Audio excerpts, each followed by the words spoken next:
인생의 방향은 어떻게 잡느냐에 따라서 많이 달라지는 것 같습니다. 이전에는 열심히 일해서 저축 많이 하고 성실하게 살아가면은 되었다라고 이렇게 생각하는 것이 일반적이었다면, 요즘에는 다양한 모습으로 얼마든지 돈을 벌고 수익을 창출할 수 있기 때문에 많은 사람들은 오히려 자기 개발에 투자를 하고 있죠. 그렇다면 왜 이런 변화가 생기게 되는 것일까요? 이제는 한 가지 모습만 따라가며 살지 않겠다는 것입니다. 예전에는 수동적인 인생을 살아갔다면 이제는 내가 추구하는 삶의 스타일을 만들어 가겠다라는 것이죠. 하지만 이런 변화 속에서도 사람들이 중요하게 생각하는 것이 있습니다. 무엇이냐면, 내가 무엇을 지키기 위해 이렇게 열심히 살아가는가? 그것은 아주 중요하게 생각하고 있다는 것이죠.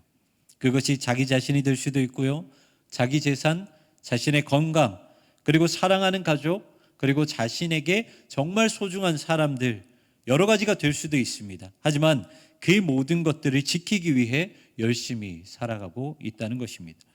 그렇다면 교회는 지금까지 무엇을 지키기 위해 노력을 했을까요? 지금까지 수많은 세월과 변화 속에서 교회가 지켰던 것은 과연 무엇일까요? 우리가 지난주에 초대교회에 대해서 한번 말씀을 나눴는데, 초대교회 성도들은요, 핍박과 순교 속에서 무려 300년이 넘는 시간 동안 믿음을 지키며 살았습니다.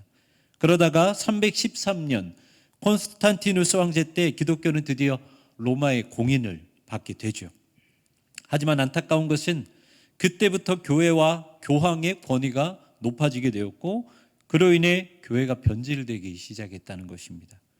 지금까지는 목숨을 내놓으면서 신앙을 지켜왔지만 막상 자유를 얻게 되고 교회의 지위가 올라가게 되니까 그들은 말씀 위에 서려고 했던 그 교만한 모습을 보이기 시작했다는 거예요. 그리고 자신의 사리사욕을 채기 위해서 연옥교리와 같은, 면죄부와 같은 것들을 만들어서 이 성도들의 순수한 마음을 이용해 돈을 착취했다는 것이죠. 이렇게 교회가 병들어가고 있을 때 다시 한번 본질을 찾기 위한 작은 운동이 일어나게 됩니다. 그것이 바로 이 종교개혁인데요. 대표적으로 종교개혁에 앞장선 사람들을 간단히 살펴보면, 먼저 존 위클리프라는 사람이 있습니다. 이분은 영국 옥스퍼드 대학 교수예요. 그리고 성경 번역자였습니다. 이분은 교황과 함께 여러 활동을 했던 사람이었습니다. 아무래도 이 성경의 지식이 풍부했기 때문에 교황과 이리저리 활동을 많이 했어요. 그러다 보니까 이 교회와 교황의 모습이 전혀 성경과는 맞지 않는다라고 이 판단되기 시작을 했습니다. 그래서 그것들에 반대하기 시작했죠. 교황을 적그리스도라 부르면서 교황은 성경 위에 있는 사람이 아니라 성경 아래에 있는 사람이라고 주장을 했습니다. 하지만 이런 주장 때문에 존 위클리프라는 이 사람은 콘스탄츠 공의회에서 이단으로 판정받게 되고, 그리고 부관참시라고 하죠. 존 위클리프의 무덤을 파서 그의 시신을 태워 버리게 됩니다. 그리고 두 번째는 존 위클리프의 영향을 받은 얀 후스라는 사람인데요. 이분은 체코 프라 대학 교수입니다. 이분 역시 교회와 교황의 세속화, 그리고 탐욕에 대해서 반대했던 사람입니다. 이 야누스라는 사람은 특별히 면죄부, 그리고 성직을 매매하는 것, 그것을 강하게 비판했고요. 그리고 교황이 말씀을 지켜야지 오히려 정치에 관심을 가지면서 권력 다툼을 하는 것에 대해서 아주 반대했던 사람입니다. 하지만 이 사람 역시나 마찬가지였어요. 콘스탄츠 공의회에서 이 존 위클리프라는 사람을 따른다라는 그 이유만으로 이단으로 정죄되면서 이분은 산채로 화형당하며 순교하게 됩니다. 마지막 세 번째는 우리가 잘 알고 있는 마틴 루터입니다. 마틴 루터는 당시 비텐베르크 신학 교수였죠. 그리고 루터 역시 면죄부에 대해서 의문을 품었던 사람입니다. 과연 이 면죄부라는 것이 진짜 성경적인가? 아니면 성경에 이 면죄부라는 것이 정말 기록하고 있는가? 이것에 대한 궁금증을 가지면서 95개 정도의 주제를 가지고 비텐베르크 대학 교회 정문에 붙이게 됩니다. 그리고 그것을 통해서, 그것을 시작으로 종교개혁을 일으키죠. 하지만 마틴 루터 역시 교회에 징계를 당하게 됩니다. 사제직에서 박탈당하게 되고, 모든 성례전에 참여할 수 없게 되고, 심지어 나라에서 쫓겨나는 그런 징계를 얻게 되죠. 이렇게 교회가 변질되고 부패하고 있을 때 다시 본질을 붙잡기 위해 종교개혁이 일어났고 그것을 통해 교회는 조금씩 회복되기 시작했다는 것입니다. 하지만 여기서 우리가 반드시 기억해야 될 것이 있습니다. 그것은 아무리 시간이 다르고 아무리 나라가 달라도 종교개혁가들이 말하는 것은 모두 동일했다라는 것이에요. 바로 솔라 스크립투라. 그들은 오직 말씀만 외쳤다라는 것입니다. 존 위클리프는 이렇게 말을 했습니다. 교회가 교회다우려면 성도들이 성경을 알아야 한다. 얀 후스는 결국 성경은 칼을 이긴다. 그리고 성경을 통해 교회가 변화된다. 마틴 루터는 성경은 모든 신앙과 삶의 최고의 권위이다. 그리고 종교개혁의 한 획을 그은 프랑스 신학자 장 칼뱅 역시 성경은 하나님으로부터 나오는 것이므로 그 권위는 사람의 판단에 의존하지 않는다라고 오직 말씀만 외쳐왔다는 것입니다. 그리고 교회의 회복을 위해 끊임없이 노력하고 애썼다는 것이죠. 여러분, 난지도를 아십니까? 지금은 난지도가 정말 아름다운 섬이 되었지만 원래 이 난지도라는 섬은 쓰레기 섬이었습니다. 무려 높이가 100m나 되었고요. 둘레는 2km. 그리고 여기에 묻혀 있는 이 쓰레기의 그 양이 무게가 무려 9,200만 톤이 되었다라고 합니다. 보기에도 좋지 않고요. 악취가 너무 심해서 나라에서도 어떻게든 회복시키려고 했지만 쉽지 않았다고 해요. 하지만 그곳에 작은 변화가 일어나기 시작했습니다. 우리가 이 계란꽃이라고 하죠. 이 계망초가 저 쓰레기산이 있는 난지도에 조금씩 곳곳에 피어나기 시작했다는 거예요. 그리고 그 작은 생명의 씨앗이 그 난지도를 조금씩 변화시켰다라는 것입니다. 여러분, 이때 당시 교회와 교황의 힘은요, 한 나라의 왕까지도 좌지우지할 수 있을 정도로 정말 대단했습니다. 이런 권위 앞에 종교개혁가들이 상대가 되었을까요? 아니요. 상대가 될 수 없었습니다. 하지만 그들 안에는 오직 하나님의 말씀이 있었기 때문에 그들의 작은 개혁이 교회를 변화시켰다라는 것이죠. 오늘 본문은 모세 다음으로 두 번째 이스라엘의 지도자가 된 여호수아에게 주시는 하나님의 말씀입니다. 하나님은 여호수아에게 약속하십니다. 너희에게 주기로 한 땅으로 들어가라. 내가 그 땅을 반드시 너희에게 주겠다. 이렇게 말씀하시죠. 이제 여호수아는 하나님의 명령대로, 하나님의 말씀대로 이스라엘 사람들을 데리고 가나안으로 들어가야 했습니다. 그런데 이게 결코 쉬운 문제가 아니었어요. 왜냐하면 모세와 여호수아, 그들이 살았던 시대는, 그들이 살았던 상황은 너무나도 달랐기 때문입니다. 모세가 주로 했던 사역은요, 이스라엘 백성들을 먹이고 가르치는 것이었어요. 모세가 지도자였을 때 이스라엘은요, 주로 광야에서 살았죠. 거기서 모세가 한 것은 율법과 제사를 가르치는 것이었어요. 먹을 것이 없고 마실 물이 없을 때 너희는 어떻게 하나님께 기도해라, 이런 것들을 가르쳤고, 그리고 구름 기둥과 불 기둥을 보면서 너희는 하나님께서 명령하실 때 어떻게 따라가라, 이런 것들을 가르쳤던 것이 바로 이 모세의 사명이었어요. 하지만 시간이 40년이라는 시간이 지나고 나서 여호수아가 지도자가 되었을 때 이때는 어떻습니까? 여호수아는요, 먹고 사는 것이 문제가 아니었어요. 이제 지금까지 배워왔던 것들을 실전에서 싸워야 했다라는 것이죠. 그러니까 모세와는 전혀 차원이 달랐다라는 것입니다. 이 이스라엘 백성들이 출애굽하고 나서 가나안 땅에 들어가기까지 총 몇 번의 전쟁을 했냐면 33번의 전쟁을 했습니다. 그 중에서 모세와 여호수아의 차이가 얼마인 줄 아십니까? 모세가 점령한 곳은 딱 2곳밖에 되지 않아요. 나머지 31곳, 31번의 전쟁을 여호수아가 치렀다라는 것입니다. 완전히 차원이 다르죠. 상황 자체가 달랐다라는 것이죠. 그때마다 여호수아는 어떤 마음을 가졌을까요? 자신도 두려운데 백성들의 두려움은 어떻게 돌봐야 할까? 자신이 죽을 수도 있는데 백성들의 목숨은 어떻게 지켜야 할까? 여호수아는 이런 문제들을 안고 실전에서 목숨을 걸고 싸워야 했다라는 것입니다. 그렇다면 왜 하나님은 굳이 이렇게 힘든 길을 걸어가게 하셨을까요? 왜 굳이 가나안 땅이라는 그 땅을 선택하셔서 거기로 하나님은 인도하셨을까요? 여러분, 가나안 땅이라는 그곳을 보면 사실 그렇게 좋은 땅은 아니에요. 차라리 아람을 지나서 저기 동쪽으로 더 가서 메소포타미아 지역으로 가거나 아니면 서쪽으로 가서 블레셋이나 두로나 시돈이나 이 지중해 근처로 좀 인도하시지, 그 땅은 비옥해서 먹을 것도 많이 얻을 수 있고 평안하게 살 수 있는데 그쪽으로 인도하시지 왜 하필 가나안으로 인도하셨을까요? 출애굽기 19장 5절과 6절은 그 대답을 이렇게 말씀하고 있습니다.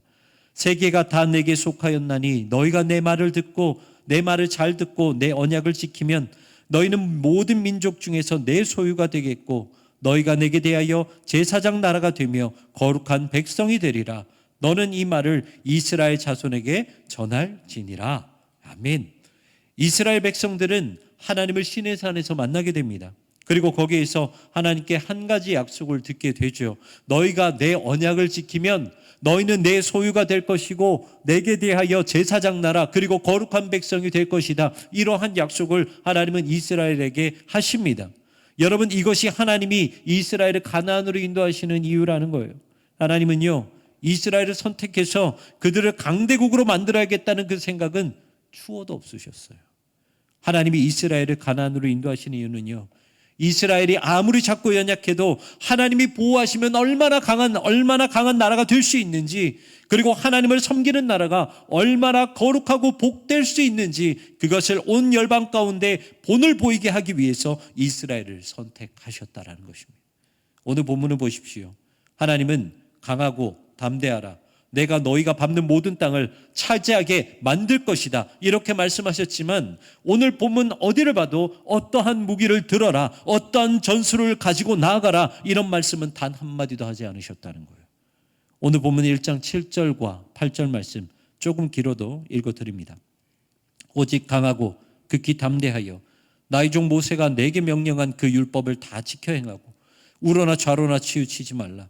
그래야면 어디로 가든지 형통하리니 이 율법책을 내 입에서 떠나지 말게 하며 주야로 그것을 묵상하여 그 안에 기록된 대로 다 지켜 행하라. 그래야면 내 길이 평탄하게 될 것이며 내가 형통하리라. 아멘. 전쟁에 앞서 하나님이 여호수아에게 주신 말씀은 딱 한 가지, 하나님의 율법, 하나님의 말씀대로 살아라, 하나님의 말씀을 지켜라, 이 한 가지만 말씀하셨다라는 것입니다. 그렇다면 왜 하나님은 칼과 방패를 주지 않으시고 하나님의 말씀을 가지고 들어가라고 말씀하셨을까요? 오늘 보면 1장 3절에 이렇게 말씀하십니다. 내가 모세에게 말한 바와 같이 너희 발바닥으로 밟는 곳은 모두 내가 너희에게 주었노니. 아멘.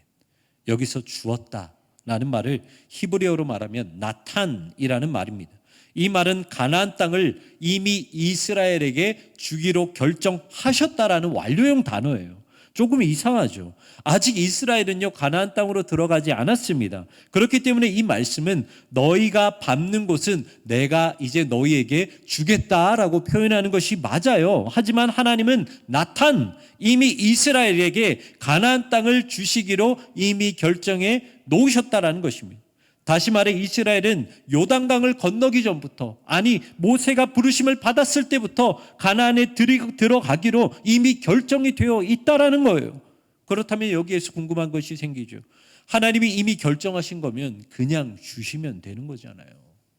모세를 부르셔서 가나안으로 가게 하셨다고 약속하셨으면 그때부터 그냥 순탄하게 들어가게 하시면 되었잖아요.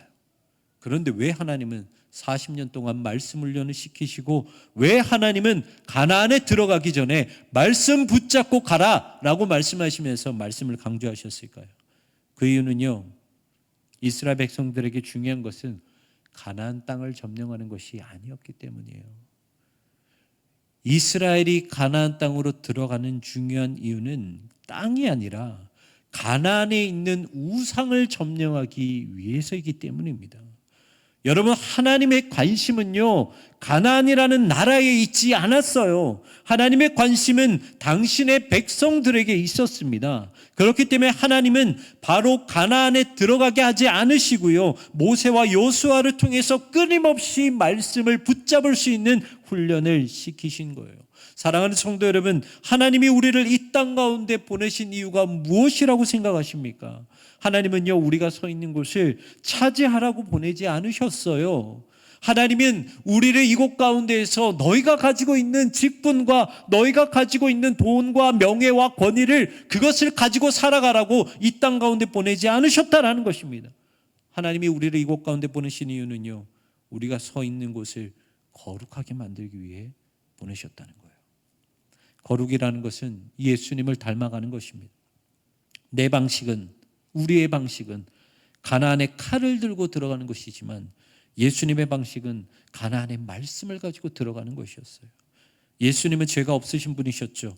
다른 사람에게 피해를 주지도 않으셨고요, 그리고 정치적으로 반란을 일으키신 분도 아닙니다. 그럼에도 불구하고 예수님이 십자가에 달리신 이유가 무엇입니까? 그것이 하나님의 말씀이기 때문에 그 말씀에 그냥 순종하셨다는 거죠. 하지만 여러분, 예수님의 수제자라고 하는 베드로는 어떻습니까? 로마 군사들이 예수님을 잡으러 왔을 때 바로 칼을 꺼내죠. 그리고 대제사장의 종 말고의 귀를 잘라버립니다. 그때 예수님이 이렇게 말씀하십니다. 마태복음 26장 53절과 54절의 말씀입니다. 너는 내가 내 아버지께 구하여 지금 12군단 더 되는 천사를 보내시게 할 수 없는 줄로 아느냐? 내가 만일 그렇게 하면 이런 일이 있으리라 한 성경이 어떻게 이루어지겠느냐 하시더라. 아멘.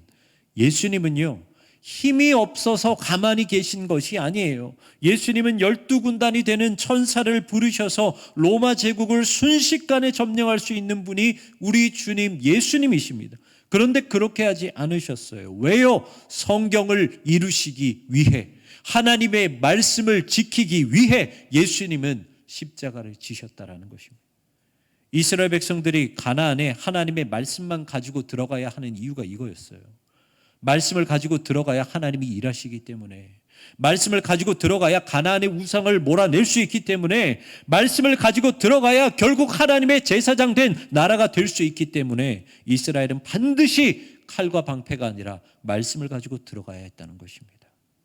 그렇다면 여러분, 우리는 어떻게 이 땅 가운데서 살아야 할까요? 오늘 본문 8절의 말씀에 그 대답이 기록되어 있습니다. 우리 8절 말씀 같이 한번 읽어보도록 하겠습니다. 이 율법책을 내 입에서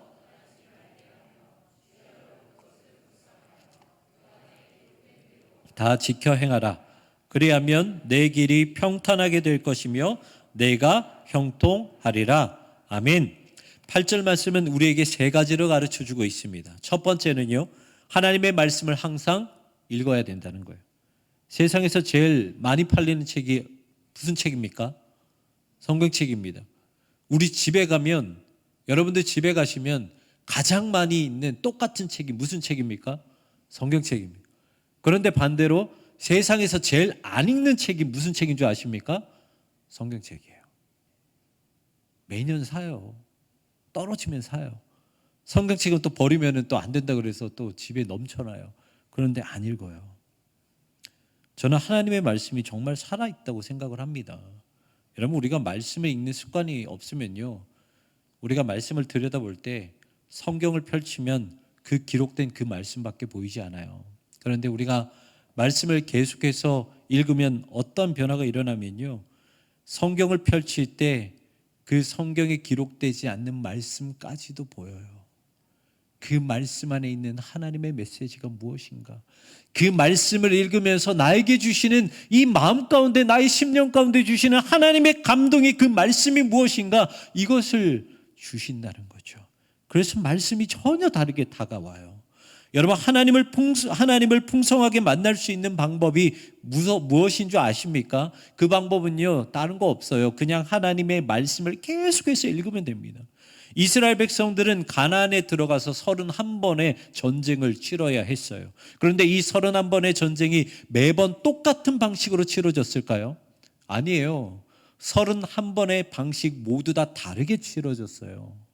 여러분, 우리에게도 똑같은 문제만 다가오지 않아요. 매번 다른 문제가 오고요. 그리고 생각하지도 못한 문제가 옵니다. 하지만 이 여러 가지 문제 가운데서 우리가 흔들리지 않을 수 있는 방법이 무엇입니까? 그것은요, 성경을 통해서 이미 우리에게 다양하게 나타나신 그 모습을, 그 하나님의 모습을 미리 만나버리면 되는 거예요. 먹을 것이 없을 때 나에게 다가오신 하나님, 대적이 공격할 때 나에게 오신 하나님, 폭풍 가운데 있을 때 나에게 다가오신 하나님, 내가 쓰러지기 직전에 나에게 다가오신 하나님, 그 하나님을 성경을 통해서 미리 만나버리면 됩니다. 그렇다면 그 말씀 때문에 우리가 결코 흔들림이 없다는 거예요. 두 번째는요, 말씀을 묵상하라고 가르쳐주고 있습니다. 여기서 묵상이라는 것은 그냥 눈 감고 가만히 있는 것이 아니라 입으로 중얼중얼 대는 거예요. 말씀을 계속해서. 그런데 왜 말씀을 계속 중얼대는지 아십니까? 그것은요, 말씀을 외우라는 거예요. 네, 말씀을 반복해서 읽는 거는 말씀을 외우라는 말씀이에요. 이 성경을 외우면요, 얼마나 힘이 되는지 몰라요. 제가 이제 신대원에 들어갈 때 암송해야 하는 말씀이 구약하고 신약을 합쳐서 140개였습니다. 149절이 아니고요, 140개였어요. 그러니까 구절로 따지면 엄청나게 많죠. 그때 이 암송 구절 하나 외우는 게 너무 힘들었어요. 그래서 저희 아내는 암송 구절을 좀 쉽게 외우라 그래서 이 노래까지 만들어서 외웠습니다. 저희 이제 광고 끝나고 나서 항상 말씀을 노래로 만들어서 듣잖아요. 저희 140개의 노래가 있어요. 그런데 저는 그 노래를 들을 때마다 저랑 맞지를 않더라고요. 그래서 저는 그냥 생짜로 무식하게 그냥 그 말씀을 외웠습니다. 그런데요, 그렇게 무식하게 외운 그 말씀이 제 삶에 힘이 되더라고요. 힘들 때마다 상황에 맞는 말씀이 기억나면서 그 말씀 붙잡고 이겨내게 하시더라고요.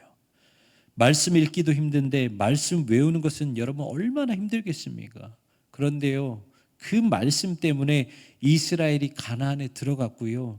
그리고 그 말씀 때문에 우리가 이 땅에서 흔들리지 않는다는 것입니다. 마지막 셋째는 말씀대로 실천하라고 기록하고 있습니다. 여기서 실천하다라는 말을 조금 살펴볼 필요가 있는데, 이 실천이라는 말을 원어적으로 보면요, 말씀을 지키기 위해 주의 깊게 살피고 마음에 새겨라 라는 말씀입니다. 무슨 말이냐면 준비하라는 거예요. 항상 말씀을 읽고 말씀을 외우면서 실천하기를 준비하라는 말씀이 8절 말씀에서 실천하라라는 말입니다. 여호수아가 여러분 무슨 힘이 있어서 가나안에 들어갈 수 있었고, 이스라엘 사람들이 무슨 경험이 있어서 가나안 땅에 들어갈 수 있겠습니까? 그들이 한 것은요, 그저 40년 동안 말씀을 그들의 마음판에 새긴 것밖에 없어요. 하지만 마음판에 새긴 그 말씀 때문에 그들은 가나안이라는 땅을 밟게 되었다라는 것이죠. 여러분, 우리 교회도 그렇고요, 우리도 그렇고요, 결국에는 말씀밖에 답이 없습니다. 우리 교회가 형통하게 되기를 원하십니까? 말씀밖에 없습니다. 여러분, 우리가 형통하게 되기를 원하십니까? 아무 문제 없는 그러한 평안한 삶 말고요, 어떤 문제가 오든 우리의 삶이 형통하기를 원하십니까? 말씀밖에 답이 없습니다. 죄송합니다. 제가 여기에서 드릴 수 있는 말씀은 그것밖에 없어요. 복 많이 받으십시오. 죄송합니다. 그런 말씀 못 드리겠어요. 힘들어도 읽어야 되고요, 힘들어도 외워야 돼요. 말씀밖에 답이 없기 때문에. 주석에 의하면 이스라엘이 가나안을 점령하는데 5년에서 7년밖에 걸리지 않았다고 합니다. 이스라엘 백성이 광야에 있는 시간은 40년이고요. 가나안 땅에 들어가서 점령하는 시간은 고작 5년에서 7년밖에 되지 않았다고 해요. 정말 빠르게 점령했죠. 그런데요, 여기서 이스라엘의 역할이 있었을까요? 이스라엘이 한 것이 있었을까요? 아니요. 이스라엘은 한 것이 없었어요. 모두 하나님의 말씀이 이기게 하셨다는 것입니다. 사랑하는 성도 여러분, 말씀밖에 답이 없습니다. 말씀을 읽으십시오. 그리고 말씀을 외우고 마음판에 새겨져 말씀을 실천하라고 하나님께서 말씀하신 그때에 준비된 그 말씀을 가지고 실천하십시오. 그렇다면 말씀 안에서 이미 준비해 두신 하나님의 약속을 얻게 되실 것입니다. 그 모든 은혜를 누리는 여러분 되시기를 주님의 이름으로 축원합니다.